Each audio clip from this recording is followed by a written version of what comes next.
Hello everybody, my name is Rowan Stalnaker, and I'm from Bloomington High School South in Bloomington, Indiana.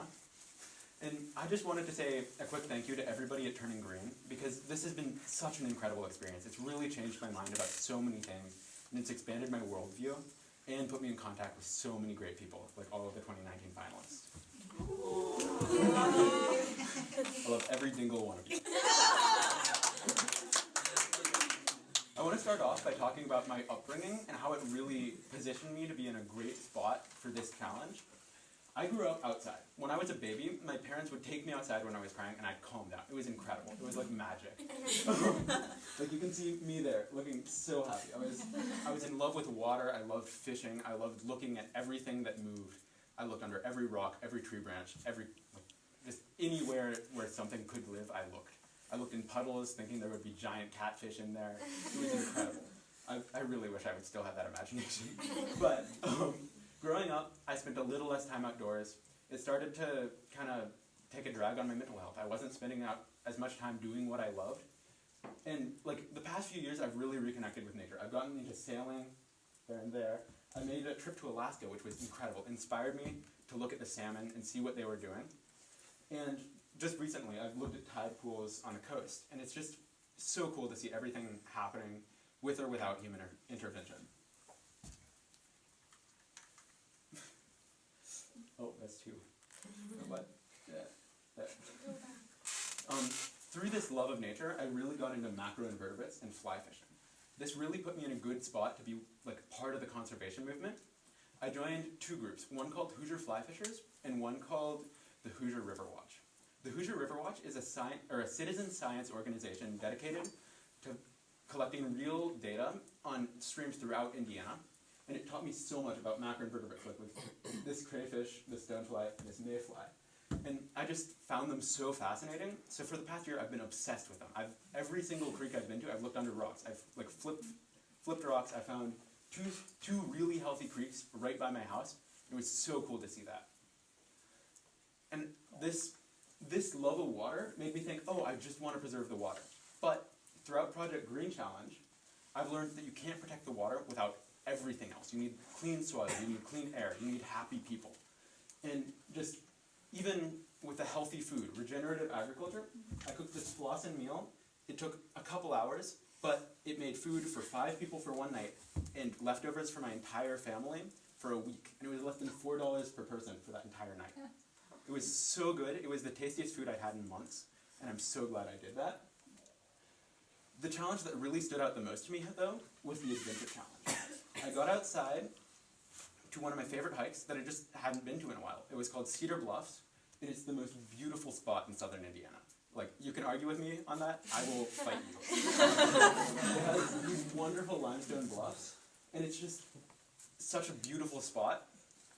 And it's fed by a creek in our local watershed that runs right by my school. It's called Clear Creek. This is Clear Creek, that is Clear Creek. It's incredible, it's a beautiful creek, but it was under threat. It used to be a federally protected kind of pollution zone. I'm blanking on the word. But PCBs were an incredible problem due to our Westinghouse facility that dumped thousands of pounds of these toxic chemicals into the water. Though, due to successful remediation, it is now safe to walk through. It's incredible to see what good people have done. And this adventure challenge really inspired me to look outside, look at the animals. These were both taken in my own backyard during Project Green Challenge. And it was so incredible to see animals all around me. And it was just such a nice experience. This really brings me to how I want to impact the environment. I want to bring biodiversity to my campus so I can inspire other students to act like me. My climate action plan is to restore our school's rain garden and to expand rain gardens after using this as a successful pilot to the rest of my school district and hopefully the state. Our successful rain garden will bring in a host of native species like pollinators, rabbits, bugs that hunt the pollinators, other animals that hunt the bugs. It brings in predators that hunt the rabbits, like hawks, owls, and foxes.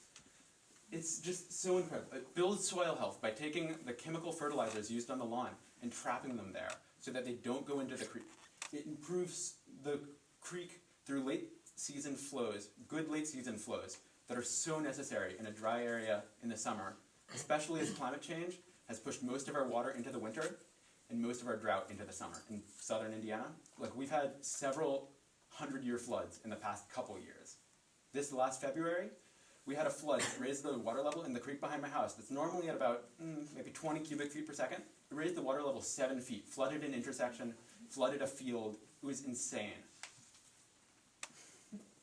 To do this, I've put together an amazing team of passionate and inspired students, ranging from my friend Maisie, who's lived on a farm her entire life and is super passionate about regenerative agriculture, to my friend Darby, who is the state chair of Indiana High School Democrats, the national expansion director of Indiana High School Democrats, and is currently in Chicago on a national circuit debate tournament.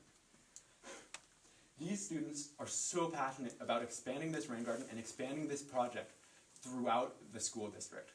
We have been working to bring the project to other schools by building a curriculum or kind of a guideline that they can use to see what native plants they should plant, what problems they might encounter.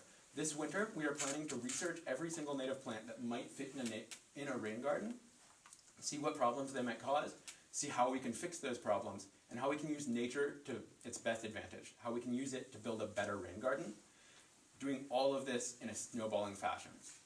After this pilot is successful, the school will obviously support this based on community support and student support.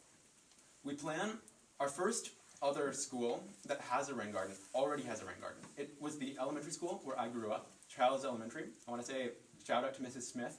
Thank you for putting that rain garden there.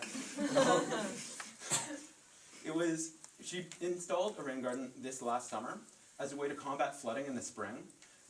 I remember when I was in 5th grade, 4th grade, whenever it rained, there was a couple inches of standing water over all of the mulch and around the playground. It was horrible. I got my shoes muddy. My mom hated it. And based on successful stuff from the past, rain gardens increase water infiltration, causing puddles to dry up. It slows water down before reaching a creek, preventing flash floods. And it just improves late season flows, as well as improving biodiversity, soil health, and air quality through carbon sequestration. Thank you.